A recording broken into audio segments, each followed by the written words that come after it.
రజనీ గారు, మాకు 24 ఏళ్లలో ఇదేది కొత్త కాదండి. ఇప్పుడు మీరు చెప్పేది ఏదో అస్తిత్వానికే ముప్పు, టీఆర్ఎస్ ఉండదు, పోతుంది, మాయమైపోతుంది అని మాట్లాడే మాటలు మాకు కొత్త కాదు.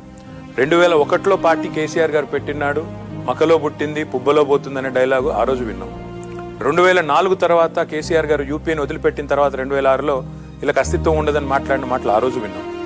8లో మేము ఉప ఎన్నికలకు పోతే 16 సీట్లకు గాను 7 గెలిస్తే వీళ్ళది అయిపోయింది, చాప్టర్ క్లోజ్ అన్నారు. 2009లో మేము 45 సీట్లు పోటీ చేసి 10 సీట్లే గెలిస్తే ఆ రోజు చాప్టర్ క్లోజ్ అన్నారు. ఇట్లా మాట్లాడే వాళ్ళు మాట్లాడుతూనే ఉన్నారు.